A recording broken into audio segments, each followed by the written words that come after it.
Is there a new Korean rivalry developing? Why is Zest so inconsistent? And how many push-ups can Elaser do with one hand tied behind his back while eating almonds? Find out all the answers to these questions in today's episode of StarCraft Today. StarCraft Today, your favorite StarCraft news show. Last week saw the start of the NetEase Esports X tournament, starting with Group C for whatever reason, rather than Group A, then going to B, C. They started with Group C, where we saw some surprising result. Time getting out in first place, above Zaun, and more importantly, above Dark. Now, the reason why Time managed to get out above Dark is because he never had to play him. Dark got destroyed twice by Zaun in this group. And this isn't the first time that Zaun has taken down Dark. In the last GSL Super Tournament, Zaun also managed to take out Dark 3-2. So all of them very, very close series. And it seems like a little bit of a rivalry is developing there where they have very close games. But so far, Zaun has been doing the best, at least up until that point in the week. After Group C, obviously Group B got played. And in Group B, we had one of the matches that has been most anticipated every single time it is happening somewhere. Everyone gets very excited, and so far every single time it has happened, Serral kind of beat Maru, because of course I'm talking about Serral versus Maru. Serral showing that he still is in fantastic shape, especially against Terran. Took out Maru, pretty clean victory. Took out Zest as well, 2-0, and Maru and Serral advanced on from this group. Fun fact actually, MaxPax versus Zest was delayed for a day because 10 minutes before they had to play, MaxPax electricity dropped. And well, without electricity, it is pretty difficult to play StarCraft. MaxPax encouraged his hamsters to run a bit harder in the wheel. Get that electricity going, and the day after he was completely fine. After Group C and B were played first, the only thing that is still remaining obviously is going to be Group A. There we saw Clem absolutely dominate in the fashion that we're kind of used to from Clem. He did however get a little bit lucky as Hero Marine managed to take out Trap, meaning that all Clem had to do was 2-0 Elaser and 2-0 Hero Marine, and just like that he got first place in his group. After Trap lost the first series against Hero Marine, he then went on to beat Elaser in the lower bracket and then Hero Marine in the final match, so Trap also managed to advance out of Group A onto the bracket stage. Last weekend also featured the kickoff of the TSL7. With loads of matches being played on the first 2 days, there were a couple of interesting results, or at least results that I hadn't expected. Perhaps the biggest surprise in this entire bracket so far to me is Zest 3-1ing Serral. Now, this is not completely uncommon for Zest to get absolutely blasted by someone 6-7 days before and then do a reverse performance immediately after. I've seen Zest in a period of 20-24 hours lose, win, lose, 3-0, 0-3, 3-0 against the exact same person. Zest seems to have extreme levels of inconsistencies in his play, but overall his level right now is very good, and he's just an extremely scary player that I honestly think most Zerg, Protoss, and Terran don't really want to play against. Zest's next match is going to be against Trap, who took out Sol and Time, so only Terrans. That was likely his best matchup on the way to get there. The lower part of the winner bracket we still have Raynor versus Dark and Cure versus Clem. So it could be really cool if Clem manages to beat Cure. If you could see, for example, a Clem versus Raynor rematch or a Clem versus Dark, which hasn't happened a lot yet. In the lower bracket, we see Zaun managing to take out MaxPax, and that basically gives Zaun the opportunity to show his skills against Serral. Honestly, I'm favoring Serral a little bit there, but anything is possible. Zaun has been doing very well. In this tournament, by the way, Zaun did not manage to take out Dark. So this was the first time, I think, in 4 or 5 matches where Zaun in that higher bracket actually dropped down to Dark, and Dark advancing on in the bracket.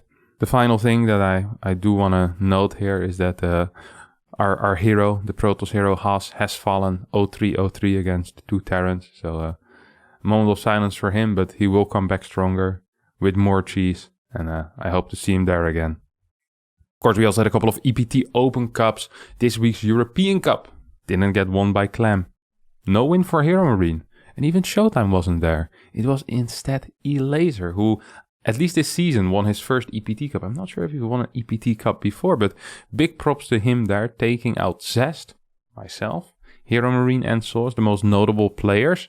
Hero Marine in the final. Of course, Hero Marine managed to take out MaxPax, who managed to take out Clem. So I know a lot of people are wondering like, hey, where the hell is Clem here? Well, lost the MaxPax in the round of 8. This week we had a very special American winner, because of course there also was a cup in America. Was indeed Showtime, who usually never shows up for these cups, but after a disappointing performance in the EU Cup, decided to go there, and he went ham, took out MaxPax, took out Haas, and then in the finals managed to take out Scarlet 3-1 to get his first EPT America victory. Last but not least, we had Korea. We saw Zaun win there against Percival in the final 3-2. Percival, perhaps a name that a lot of people don't know, but is a pretty decent Terran player out of Korea. Took out Solar in the semifinals as well and gave a very good fight against Zaun, who I believe his best matchup might be PvT. It's also possible he feels more comfortable in PvZ. He's pretty solid overall, so big congratulations to these 3 guys. And let's head over to the Zoom In. And for this week's Zoom In, we have a player that most people should know already. It's going to be Showtime.